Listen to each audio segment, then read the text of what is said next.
I want to welcome everyone to the Four Esoterics, No Politics Allowed. And I'd like to remind everyone this podcast is being recorded.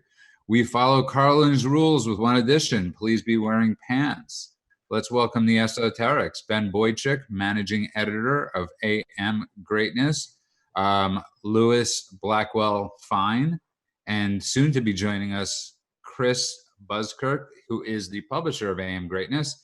And producer girlfriend is our guest esoteric today, and that's no small thing.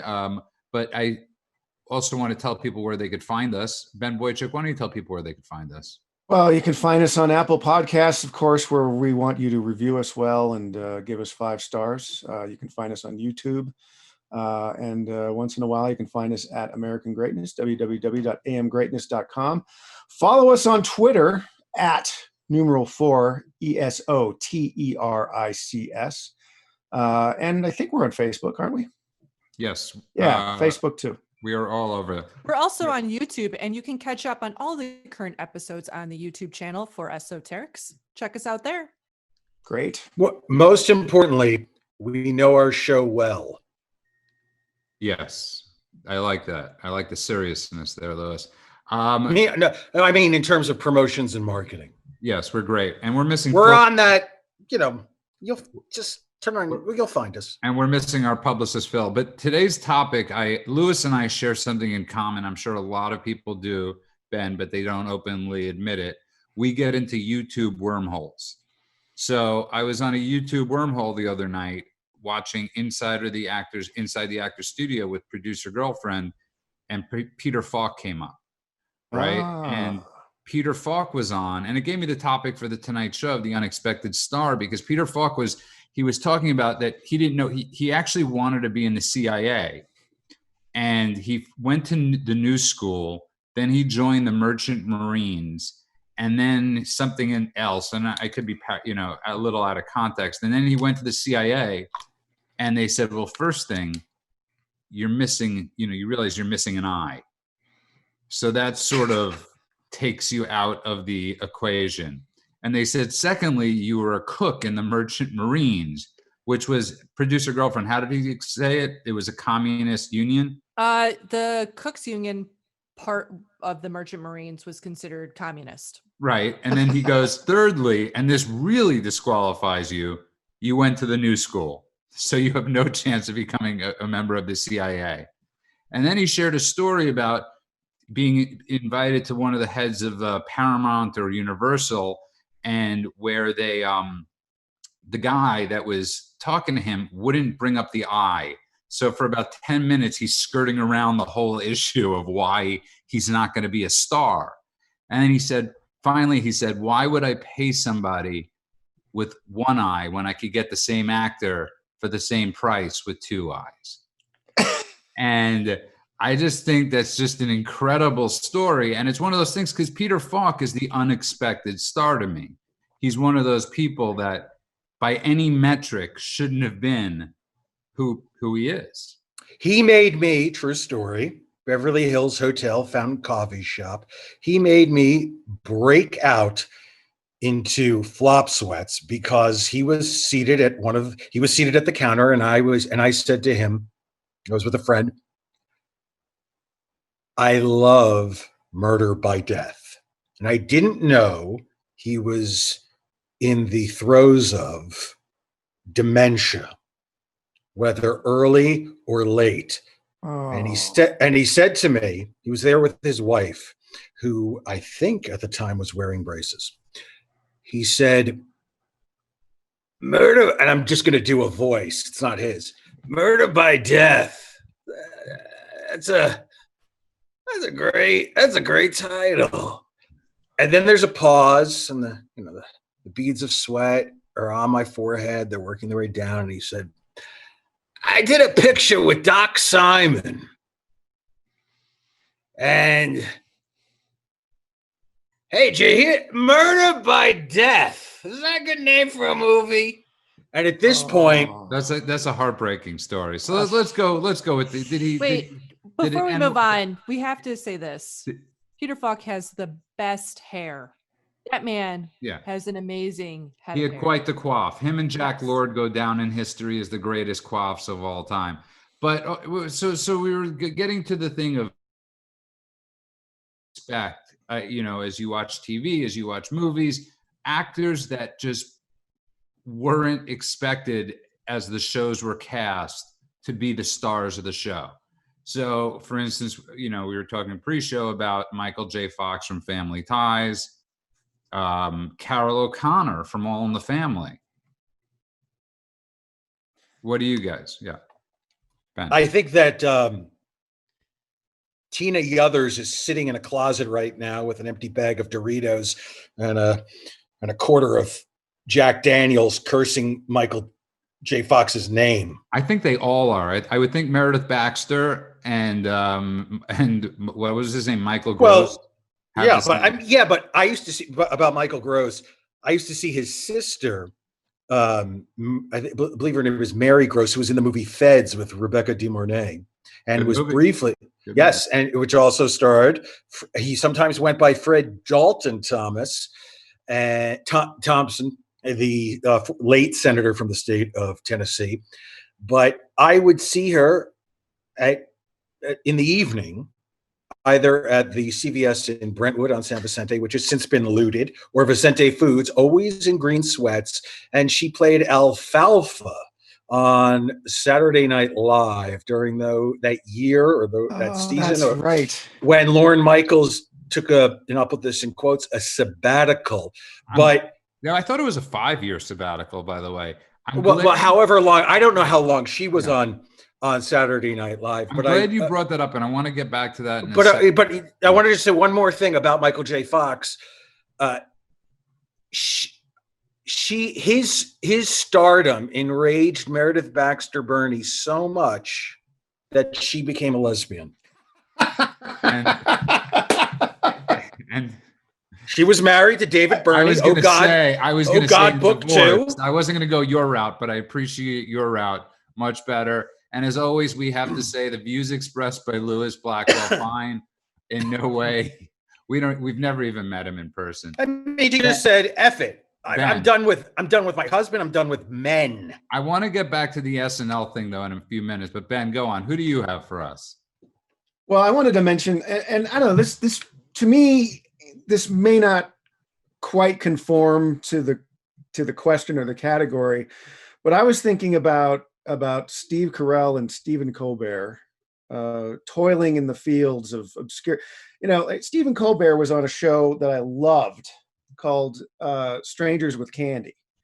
And I don't know if anybody saw that show. He played the principal, right? Yeah, no, he was a teacher. I think he was a teacher in that. Yeah. But I mean, I loved that show. And he was on there. There's that guy, Paul Dinello, was on there. And of course, Amy Sedaris, who has gone on to do not much, I mean, comparatively. And then, of course, Carell came up on The Daily Show.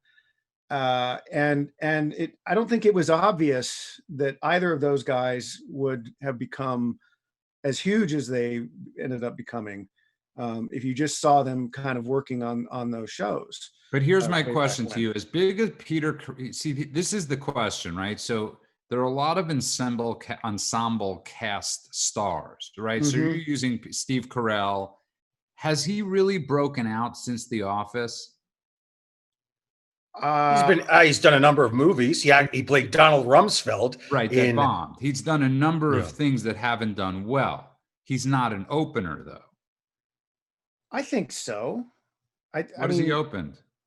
Well, he had the 40-year-old virgin. That was his. Yeah, that was during an ensemble cast during The Office. I'm saying since The Office. Look, he's back on television now. What's wrong with that?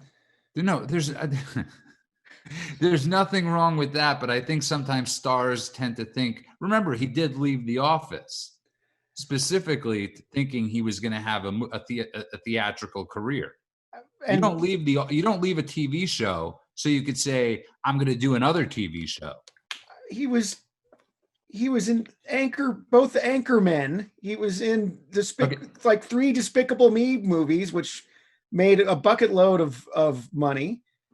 I mean, we're going to have to humbly disagree, because I think people went to see those because of Will Farrell, however you pronounce his name. Well, you did it again. Labyrinth. Get me the Will Ferrell. I want my Will Ferrell. I got the Ralph Lauren, and it goes with the Will Ferrell. By the way, the voice I'm doing is of an old racist white farmer.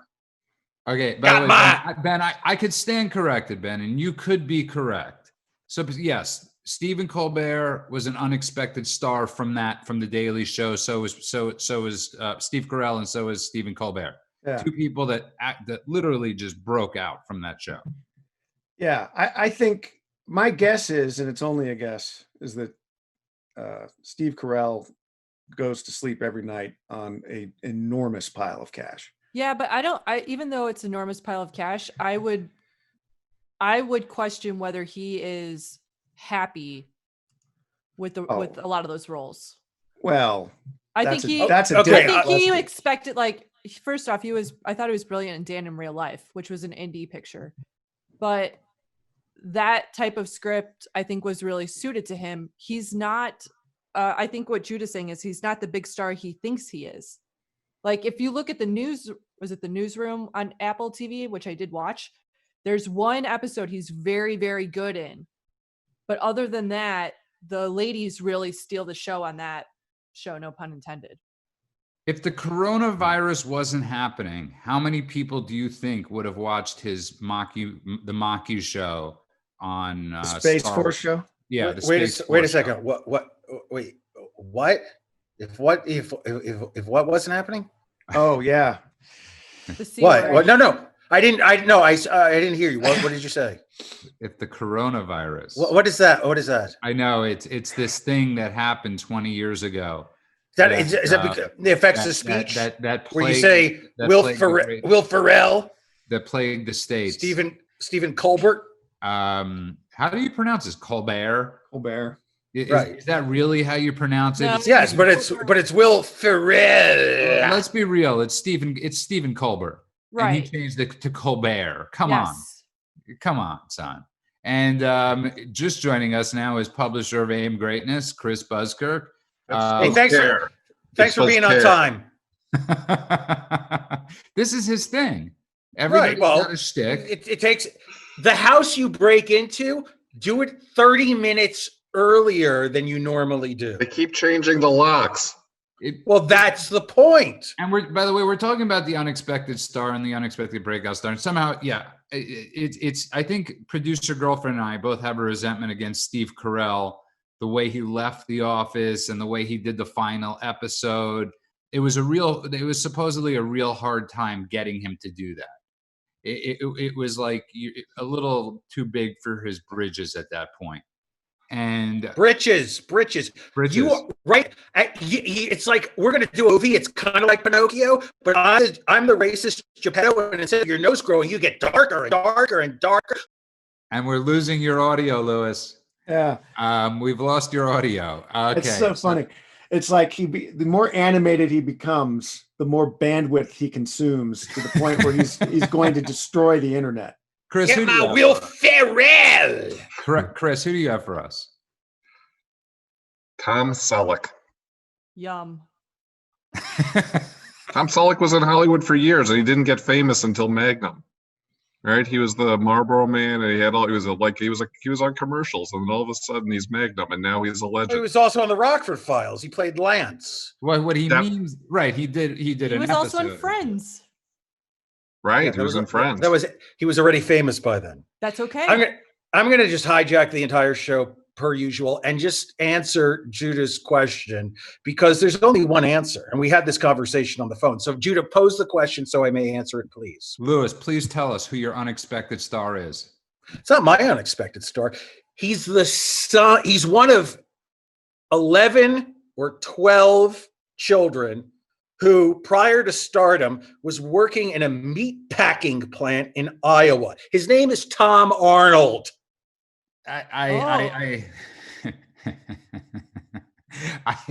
you know, I think you do win the award for the unexpected star, but that's the sort of No like, one saw that coming. Criteria. He did steal a movie. He stole that movie with True Lies with Arnold Schwarzenegger. I mean, you know, that movie rocked because of Tom Arnold. But he was on no agent's radar. No producer or director said, do me a favor. Get me Arnold. Get me an obese Iowan who works in a meatpacking plant. Who converted to Judaism. Right. By the way, an unexpected star, Ben and Chris, just so everybody, Bruce Willis was not the original lead. Like at least 5 people turned down the role for Die Hard before Bruce Willis. Right, but he was already famous. Moonlighting. Yes, he was in 2 atrocious movies. Right. Die Hard saved him. Die Hard saved him, but he was in Blind Date. Blind Date was great. Lewis, go at him. This is from the same man. Hold on.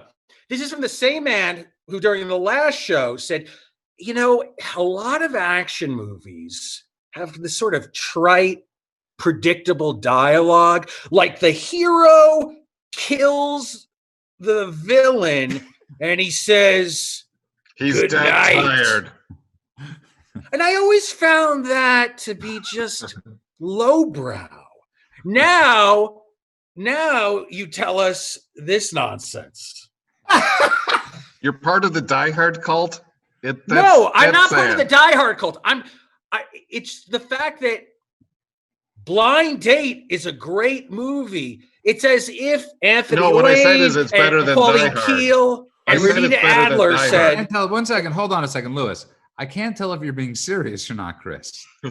Are you not a Die Hard? He's 100% serious. No, he's 100% serious. Oh, Die Hard, have you watched it lately? It doesn't age well, and it gets a -2 for every idiot who has to say every December, what's the greatest Christmas movie?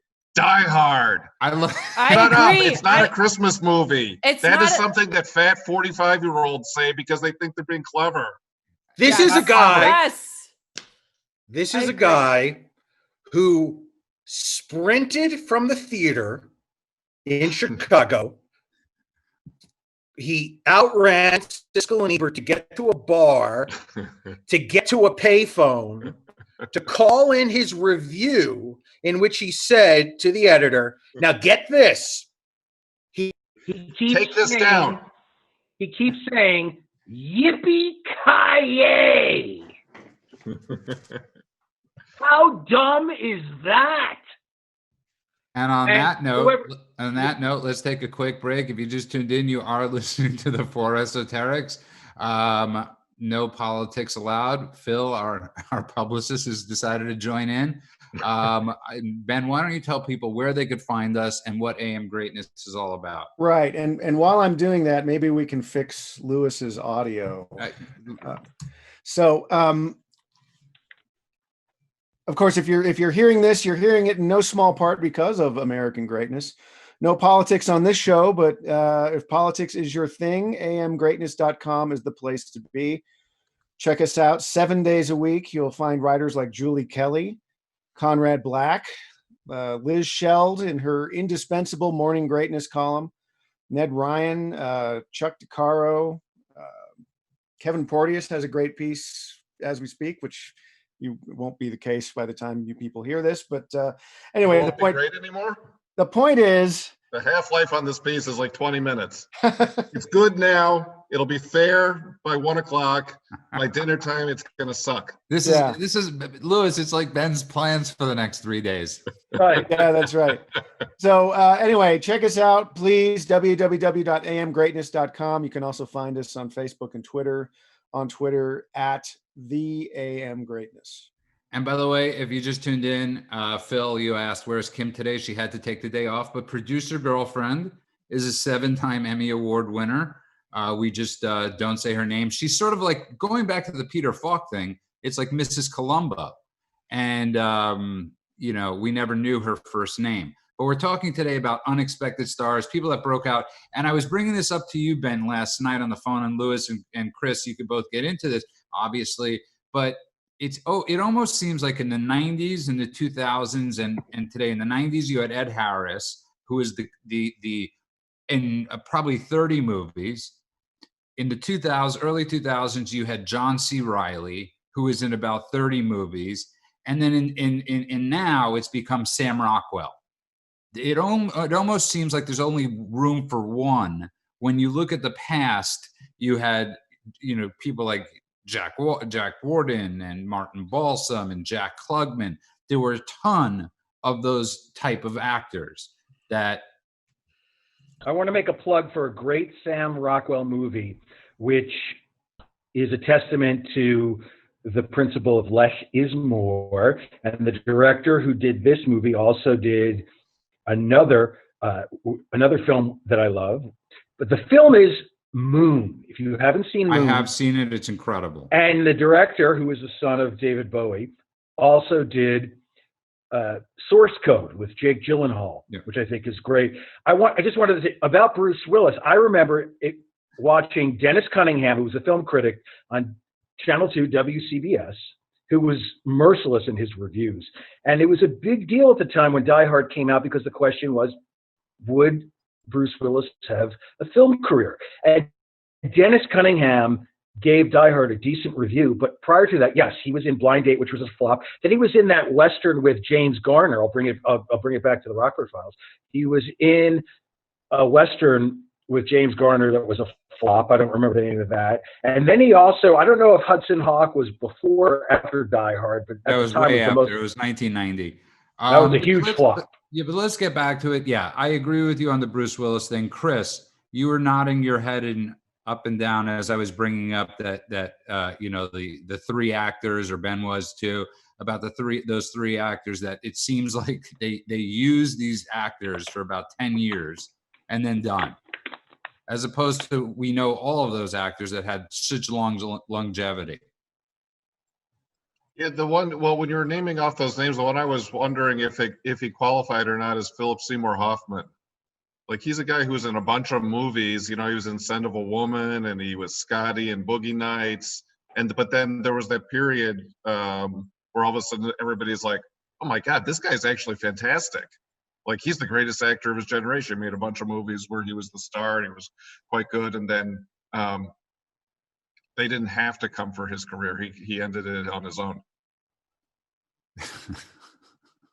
So if the publishing gig doesn't work out, I think you'd make an exceptional obit writer. I've got a whole file of them. In the end, he died. And Ben, what about you? Well, I wanted to go back to Sam Rockwell for a minute, because he's having his decade now, but he's been around forever. And Galaxy Quest, which was one of the best, the most underrated movies of all time. If nobody out there has seen Galaxy Quest, I beg of you to go see it, because he stole that movie. That and Blind Date. Right. And please, to the audience, someone tell me, because I don't want to look it up on IMDb, the name of the film that Bruce Willis starred in with James Garner. Okay, Judah, and as a reminder, you asked me to remind you about this. Yes, we're talking about that would be great. And by the way, all this started was with the unexpected stars that broke out. You brought up Steve Carell. I brought up Michael J. Fox, Carol O'Connor. But on the flip side, there are those, like you said, that had severe resentments against those people when they broke out. Because when you're making a show, you don't know who the star is going to be. And Rob Reiner, as we know, is quite the angry young, old timer. I mean, and he actually left All in the Family quite early. Yeah, I mean, that's true. But imagine even worse, the antipathy that an ensemble cast had toward someone like Mindy Cohn. Now, it had nothing to do with the fact that she was a star. It was just that she was fat and Jewish. The movie was called Sunset, by the way, just so you know. Thank you. I knew it had the word sun something in it. Yeah. So yeah, imagine what Mindy Cohn went through. But that's a great example. Mrs. Garrett went from different strokes to the facts of life. Right. She went from, it was a time when you could be a housekeeper for a Park Avenue millionaire and then with absolutely no credentials or qualifications run an all-girls boarding school. Who do you have for us, Chris? People that you didn't expect to break out. Vincent Chase. You were an entourage. I didn't see it coming, but I mean, here's this kid from Queens, and he moves out to LA with his friends, and the next thing you know, he's a huge star, and he beats the first opening weekend. He beats Spider-Man, but Medellin doesn't do so well, but but he's a consummate artist, and he struggled back. It's good to know you're an Entourage fan, but you don't like Die Hard. And I don't know if Lewis and I will get past this fact that you do not like Die Hard. We will. You like action I didn't say I movies. dislike Die Hard. I said I think Blind Date is better. I'm gonna have to I'm not gonna have contempt prior to investigation. Great double feature: Blind Date and After Hours. That's the one. The other one was After Hours. That was the one that Is bombed. that the Jeff Goldblum film with Michelle Pfeiffer? No, it was with Bruce Willis. Oh, okay. Ben, who do you have for us? For what? For people that you didn't expect to break out. I already gave them to you. Well, I'll tell you who I didn't expect. Robert Davi. Yes, his career has peaked. No, I'm not talking about his career. Doing Sinatra songs. No. Davi does. Some people will get that. Will get my joke. Oh, After Hours was Griffin Dunn. Thank you, Phil. You are just fantastic. And Terry Garr, I believe. And Philip Dunn, I just might add, is in the new Killers video. And but producer girlfriend had brought up Urkel. You could actually probably go as far as to say a lot of the shows on TGIF, which I watched growing up, had stars that emerged that probably weren't in the Bible of those shows. Like, were we really expecting Belky to be a star of a show? I don't think so. Or Steve Urkel? I don't think so. Lewis actually brought up the Balky thing the other day to me, which was Bronson Pinchot, who was in breakout Beverly cameo. Hills Cop. Then he Serge. did, and then he did True Romance, and obviously in the middle, Perfect Strangers. But he was incredible. I mean, he almost got too typecast in that role because he's actually a really talented actor. His role in Beverly Hills Cop was one of the most talked about parts that year. And when Beverly Hills Cop 2 came out, in which Gilbert Gottfried has a cameo, there was so much hype about Gilbert Gottfried in the expectation that he would be the next Bronson Pinchot in terms of a breakout role for the Beverly Hills Cop franchise. Yeah, he was very good in it. And he was also in Risky Business. One, Judah, I was just thinking about is Ken Jeong. Perfect. Yeah. Absolutely perfect. You're right. If you go to The Hangover, which Bradley Cooper obviously broke out tremendously from, Ken Jeong is the one. He hasn't done so bad from it, right? Yeah. I mean, he had that, he's been in a ton of shows, and I would not have pegged him to be the breakout guy from that movie. That's actually a perfect call.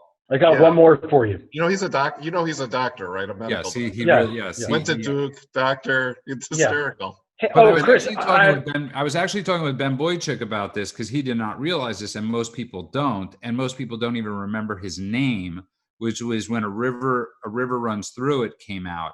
That movie was geared towards Craig Sheffer being the star, not Brad Pitt.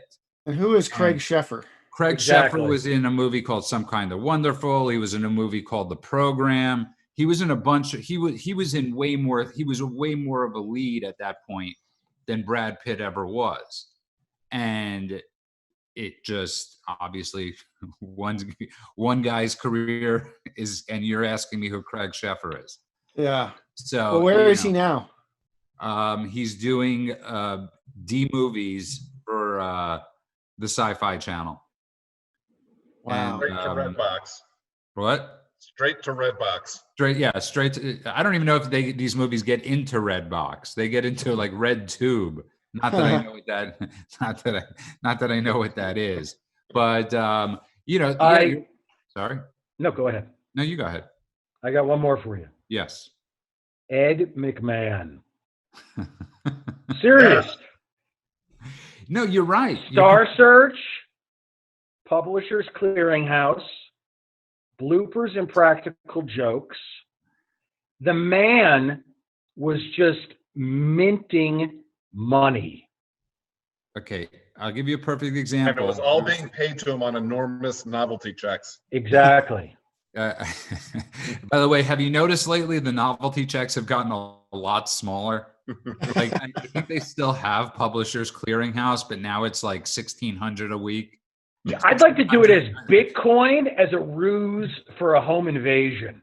So you've got this big gold cardboard coin with the B on it, and they open the door and you just kick it down and you hold the family hostage. I'm just saying as a means in these tough times of taking what you need. Who did I bring up with the Jason Bateman one that they didn't realize that they actually had a career before Ozark?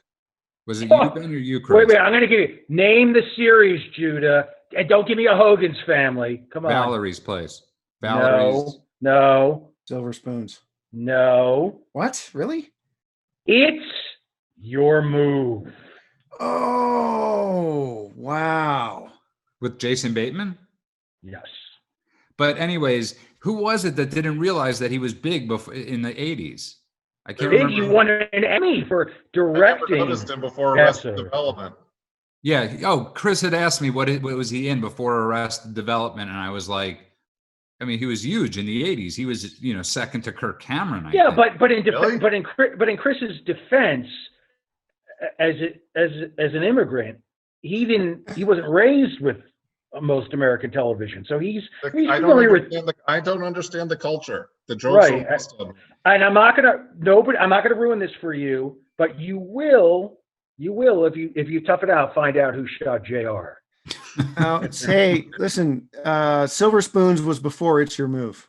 By the way, those were the days when you had the greatest theme songs of all time, and that is going to be a future show. I mean, Alan Thicke, God rest his soul, was the creator of so many of those theme songs. We're going to get Kim to call whoever she has to call, because we're going to get this woman on this show, Erin Gray, because there is not a man alive who, as a boy, did not watch Silver Spoons naked. She would come on, or Buck Rogers. Chris, you can't prevent live TV. And I mean, Chris was saying to me, Ben, yesterday, live TV is the greatest. Lewis Blackwell Fine is the perfect example of live TV at its best, because you never know what he's going to reveal. And one of these days, I'm quite frightened that he will be on this show in Silver Spoon mode.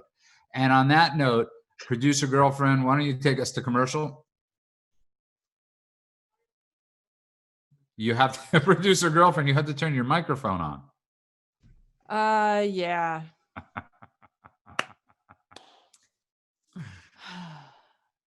Are you looking for that perfect cup of coffee in the morning? Judah and I, producer girlfriend, are always looking for one. Except we found it, and it's from Small Batch Roaster in Riverside, California. Go to singlebatchroaster.com, ask for Eric, tell him that Judah and producer girlfriend sent you.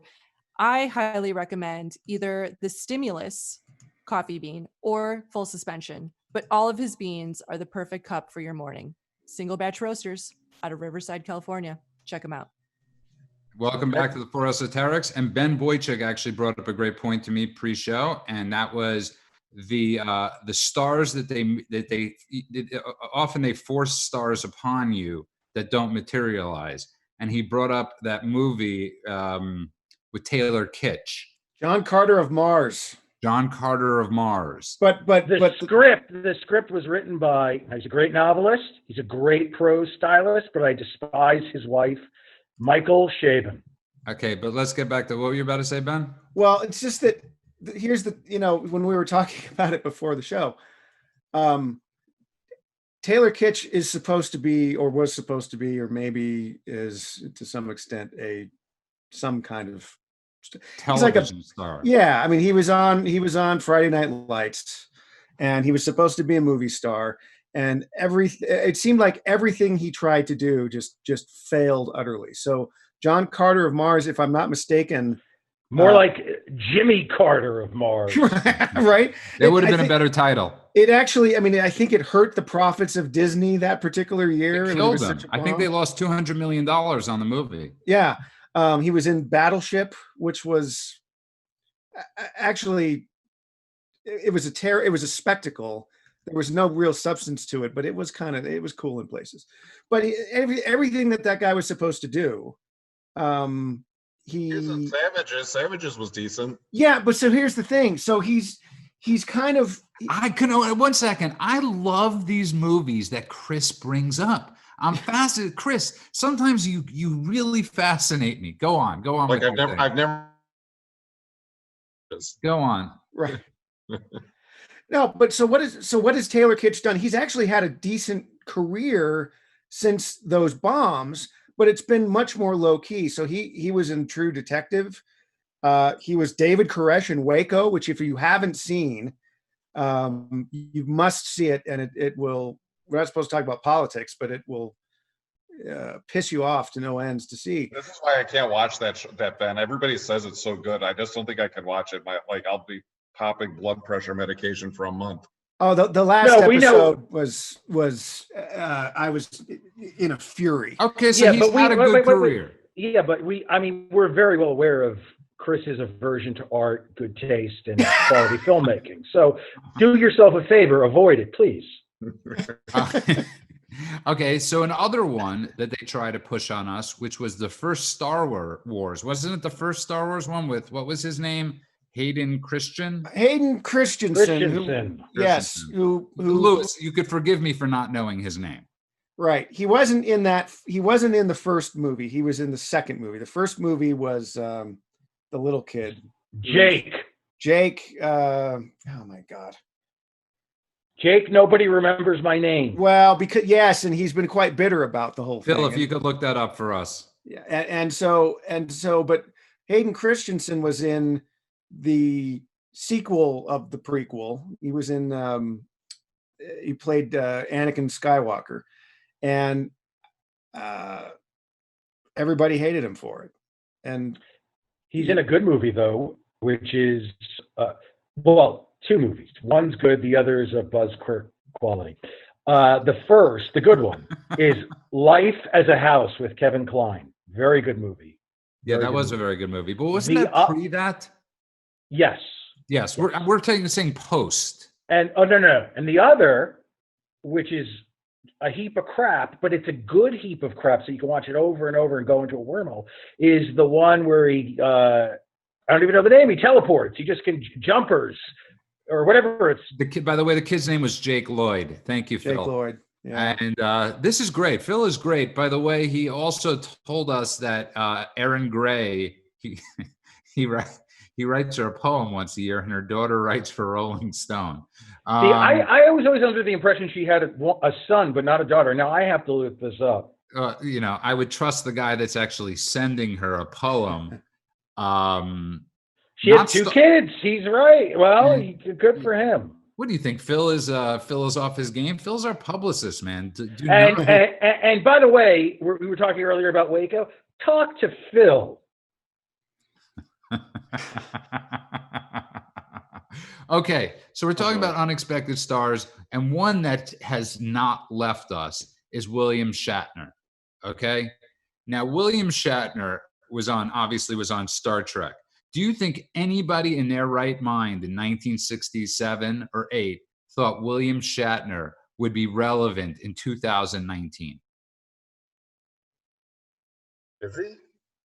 I mean, he still does commercials. He's still all over. I mean, he did Boston Legal in the early 2000s. He's the Priceline guy. He's in he's still in a ton of stuff. T.J. Hooker. T.J. Hooker, the Star Trek movies. Something for T.J. Hooker. T.J. Hooker is T.J. Hooker is reason enough just for me to say Adrian's Med. One more thing. If you want to read Chris Buzzkirk's byline regarding film criticism, just open a blank notebook. They're all, there's don't worry about lemon juice and putting it under a black light. No, what you see is what you get. That's Can I tell you something what I admire about Chris Buzzkirk, though? And I'm being serious. A lot of people don't share out loud certain movies that they enjoy because they're scared they'll be made fun of by people like Lewis Blackwell. Fine. But he's openly and honestly said, listen, there are a lot of, you can't help what movies you like. You can't help what actors you like. Chris likes, I can't even remember the name of the movie. Wants, Judah. Yes. What's the name of the movie again that you like with Bruce Willis? Blind Date. Blind Date. He likes Blind Date. You can't. It's not that Blind Date's a terrible movie. It's that Chris is surprised that action movies tend to be formulaic. Not the good ones. By the way, my other unpopular opinion is I think Tom Hanks' work peaked with Bosom Buddies. There's a case to be made for that. If you don't recognize the genius of Bachelor Party, there's something wrong with you. Wasn't that contemporaneous? Because I'll give you that one. What about Splash? No, that's where the decline started. You see, you know, it's interesting you bring that up. Okay, I'm not gonna. This is actually a very good point because people always bring up Saving Private Ryan as Saving Private Ryan without Tom Sizemore is not a great movie. Tom Sizemore was the star of Saving Private Ryan. I mean, the movie just does not work without him. In your defense of Tom Hanks peaking at Bosom Buddies. I really thought it was Ted Danson that carried the movie. Ted Danson carries all the movies that he's the star in. And if you just tuned in, you are listening to the Four Esoterics. We're talking about unexpected stars. We're talking about people that have had breakout roles and people that have had oddly long careers that one wouldn't have expected. And Judah, you wanted me to remind you, we talked about this on the phone. We were talking about character actors and the longevity of a Martin Balsam or Jack Warden that they work so frequently. And I said they had a look, and the person who casts people for a look because they look a certain way, whether they're actors or not, and oftentimes they're not actors. Woody Allen, you wanted me to remind you of that. Yes, that's exactly right. I don't think they cast as much on look anymore because there is something about those character actors like Klugman, Balsam, and all of those other actors, even Rockwell, that have a certain facial thing that you can't stop focusing on them when they're on screen. And I don't know if that exists as much anymore in the day and age of Instagram, where that's how people get roles. I mean, literally, people do get roles by if they have more Instagram followers. That's how people cast now. They don't cast on talent; they cast on how many followers you have. You know where that first started? I'm being totally serious. Voice actors and animated motion pictures, where you went from people who were professional voice over artists to, well, we'll get a famous actor whose voice may or may not even be familiar to people or may not even be suitable, but the professional voice actor doesn't have a shot, in my opinion, anymore. You're completely right. By the way, Phil brought up David Doyle from Charlie's Angels, a very unexpected star. The unexpected star was the intercom, the speaker. I have an unexpected star. Go for it. If you go back to the sitcom Murphy Brown, Eldon or Robert Pastorelli, I think. God rest his soul. He was a fantastic actor. Fantastic actor. But the reason I actually thought of him, which led me to Murphy Brown, was I saw him in a play in London, A Streetcar Named Desire, with Glenn Close, who should have stolen that show, but he was so good as Stanley that she hardly got written up. And it made me think of him. And then I thought of Elton Brown or Murphy Brown. Like for me, when I watched Murphy Brown, the scenes where she was at home really stole that show after a while. He was just so magnetic, but I don't think anyone expected him to become a major player in that show. You're completely right. And what's funny about just a quick story on that show was years ago, this is about 20 years ago, I was in a room full of people and I saw, I don't know what his name in real life, Grant Show or Shoud, whatever his name is, Miles. And I was wishing everybody, it was Happy New Year, it was a Jewish New Year. And I walked up to him and I said, I figured he was Jewish. And I said, I said, have a Happy New Year. And he goes, I'm not Jewish. And I responded, nobody's perfect. And that's my little Murphy. I'm gonna have to look that up, because if he's not, then he's due reparations for for having outrun so many different hate groups. And true story, you know, let it outrun. You can tell us after the break when your audio factors up. No, your audio. You know who had to outrun all these hate groups as a kid, growing up in the street, growing up in Toronto? Norman Jewison. Yes. A Protestant. Yes. Who would later direct Fiddler on the Roof, and when he got an honorary Oscar, he said. And just so everybody knows, I could say this proudly: Jonah Goldberg, not a Jew. And on that note, Ben Boyd, not to be political, Ben Boychuk, please take us out with a quick break before we wrap up the rest of the show. Well, if you're in Southern California, and in particularly in the San Bernardino Mountains of Southern California, there is only one place to have dinner, and that is Stone Creek Bistro in Blue Jay. www.stonecreekbistro.com. Every Saturday, or just about every Saturday night, is prime rib night. It is the best prime rib on the mountain, bar none. Stone Creek Bistro, www.stonecreekbistro.com. Okay, can I ask you a question? What's their distance Postmate wise? Are they on Postmates? No, sadly, Please get them on, because you could do a 40-mile Postmate, and I'm in the desert quite often. I was going to say, can't we go there next week? I really want that prime rib. I think you should make a reservation. I think the place is perfectly fine in the era of social distancing and masks and that sort of thing. And it's a perfectly comfortable, clean place. And the food is excellent. Everything on the menu is good. And as I'm speaking, and by the time people see this, there's going to be some substantial changes to the menu. The chef Sam Perry is revising his salmon and this short rib dish that he's got that's already really good, and he promises it's going to be 1,000 times better. So, and like I always say, my favorite thing about Ben's Instagram or Twitter posts about this place is he sends you pictures of his empty plate. Right. And I never actually get to see what the food looked like beforehand, but Ben's basically saying to us, it's that good. I don't need to show you what the food looked like. Yeah. It's like, you're just going to devour it. Yeah. Welcome back to the Forest of Derek. So we're talking about unexpected stars. Lewis brought up something very interesting earlier, which was SNL. And SNL, I literally early days from, I would say up until, and producer girlfriend's going to disagree with me on this, it had from like, let's say 76 to 1990, it created a massive amount of movie stars. Still does.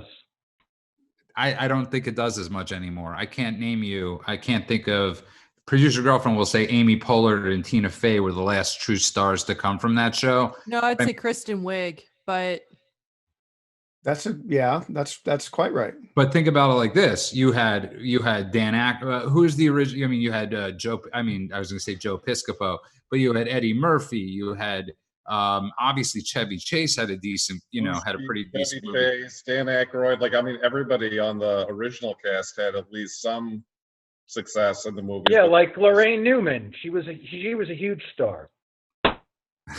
Or Garrett Morris. Right. Yes, but Garrett Morris ended up being in Hunter, and he was terrific as the pimp in Hunter, and he was a recurring pimp character. I think it was Hunter. It was one of those shows from the 80s. Yeah, I think you're right. But no, going back to Chris's point, it produced tons of movie stars. You had Jane Curtin. You had, just go through it. Adam Sandler. Will Ferrell. Will Ferrell. Wait, give me some of that Ferrell. Will Ferrell, and he does look very feral these days. You had David Spade, Rob Schneider, all these people that have had Rob Schneider. I mean, and David Spade 2 weeks ago were the #1 movie on Netflix around the world. But I want to speak to something you said, Judah, and everyone. Picture this. It's March of 1961 in Evanston, Illinois, and Edward Grant Shawd III is christened in the Roman Catholic Church, and he is destined to live his life, 59 now, looking like a meek, emaciated, easily intimidated, behind the scenes media Jew. And I thank God my mother's not listening to Louis Fine's anti-Semitic rants of where's this going? Of our pre-Sabbath. I'm just saying, with a name like Edward Grant Shaw III, and you end up looking like Leo Greenbaum, who should be slicing belly locks. That's not a fair deal. By the way, another point that we're missing, by the way, is stars, and we brought this up before, stars who got too big for their bridges or thought they were better. And one of them was McLean Stevenson when he left MASH, thinking he was going to have this monumental career. They killed him on the flight going home, and that was it. He did a show called Hello, Larry. I was going to say, you didn't dig Hello, Larry? That was on for a while. That was on for I don't think that lasted more than a year and a half. MASH lasted another 7 years after he left. How long did an example of this is Shelley Long. Shelley Long, perfect example. She did the Brady Bunch of movies. Features. Yeah. Great Shelley Long film, Hello Again, with Corbin Burnson. I said to Judah, blind date. I know, I get it. I said to Judah about McLean Stevenson and the transition to Harry Morgan. The great thing about Harry Morgan is that he was, for his career on and off the screen, he was a living science experiment because he was born 90 and he never aged. You go and you watch Dragnet and then you skip ahead 30 years to MASH or 20 years to MASH, he looks the same. He never aged. And Thelma it was you're completely right, by the way. Thelma writes, Craig Robinson never went anywhere. Phil just agreed with you. You're so right. He did. He always looked. But, the reverse of that was on Star Trek was Ron Howard was right. Handsome man. Because even as a kid, he looked like he was 40. Yeah. As a baby. Yeah. And the Howards apparently didn't have any money for orthodontia. I guess Ron Howard got no money for the Andy Griffith Show. The family made no money. And they decided instead that he would be better off later in life as a short, bald man with horrible teeth. Thank you. I mean, it works for him. Chris backs up as the show goes. It's like he backs up, he digs in. Well, most of it has to do with the fact that he has no idea what we're talking about. Chris is a huge Chris has eclectic taste in movies. No, it's not eclectic. It's that his review, he's known for the brevity of his reviews, either nothing or formulaic. Chris, can I ask you a favor? Funny. Can you start doing movie reviews for AM Greatness? What did you say? Can you start doing No, not allowed, Ben. I would love to read a bunch of them. Good, bad. Yeah. Funny, saw it. dumb. Yes, saw it. Well, what does that mean? Should I see it? Yeah, that's exactly right. Just have an expression of him. Let's take a picture of Chris going. Yeah. That's his movie review for the week. And like I said, if you just tuned in, you are listening to the Four Esoterics. We're discussing people that became unexpected stars. Producer girlfriend, you had a few more for us. Yes, I did. You got to speak into the microphone. Yes, I did. Can you hear me now? Yes. Okay. My unexpected star, which I think is going to be controversial, is Michael Moore from Fahrenheit 9/11. I don't think anyone saw when that movie was coming out that he would become who he is now. You're right. They did. We can't. I disagree. You're right. Roger and Me was a Me. huge success. Yeah. That set the precedent. Yeah. Okay, then I'll say he's the unexpected star of that then. My point is Nobody saw him coming, and that man should not be a star. Yeah. But right. If you're saying a disheveled, obese leftist would win an Oscar, you're right. That's shocking. No. It has nothing to do with Oscars because there's a lot of disheveled, obese people who win. I mean, Orson Welles was disheveled and obese, and he has an Oscar. I think in this case, it's interesting because when his movies come out, you barely know the name of the movies. You just know it's a Michael Moore documentary. He actually precedes anything that he actually makes, which makes him a star in that documentary world. Right, but point of clarification here. It's obese, not obese. You're catching that thing from him. I know it must be a thing in the house. If I have another Pharrell, I'm going to be all obese. of us can't stand it, but she's correct. Michael Moore became a star from Roger and Me. I mean, he, whatever you want to say, he is the unexpected star. Roger good.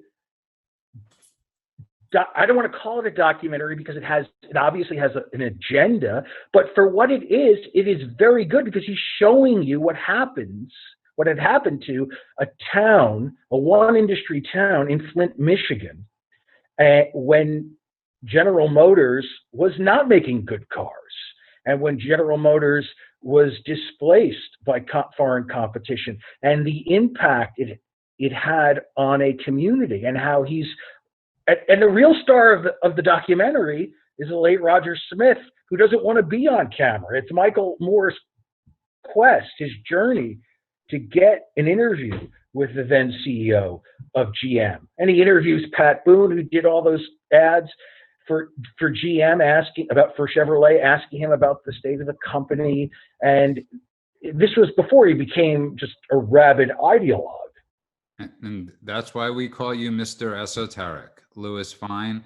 Louis and I finally agree on this. Actually, Roger and Me was way ahead of its time. I mean, this was like America First economics way before Trump.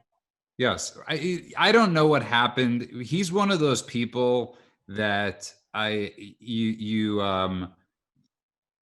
would have no interest in talking to him because he's deranged. But I would love to know. He's one of those people that Hollywood really affected his head. That becoming part of, accepted into this town, it affected his head, because Roger and Me stands for nothing of what he stands for now. Well, I'll tell you someone who he's, to use a buzz, Kirk, he's formulaic, yes, but the person who is by far his superior, who has a better body of work and just keeps putting it out there as a documentarian, is Errol Morris. Oh, interesting. What about Ken Burns? He does nothing for me. What about Christopher Guest as far as mockumentaries? Whoever would have thought he's great. He's great. Christopher Guest would have. Real? Sorry, Chris? Real? Documentary. It helps if you move closer to your audio, Chris. It shows that you might want to talk to us. Pin the mic on your. All right. But yes, Christopher Guest, those Spinal Tap was not real, and Best in Show is not real. But we are going to be wrapping up in a second. I want to thank everybody for listening to the Four Esoterics. Why don't you tell us a little bit about the website before we leave? Did you just have a stroke? Because we can call the paramedics. Yes, it's time. And yeah, I mean, you're exhibiting the classic signs of someone who's in the midst of a stroke. Lewis, by the way, if that ever does happen, I will call you first because I know there's nobody that's going to come running to help. Right, because producer girlfriend will get on and say, "No, he's not obese. Hello, hello." And Chris, Ben, why don't you tell us a little bit about where you could find us and all that jazz? Well, look, follow us. We're on.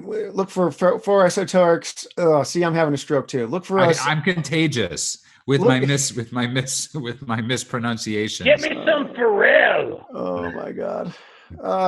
Chris, you missed it. I called him Will Ferrell instead of Will Farrell. That's the joke.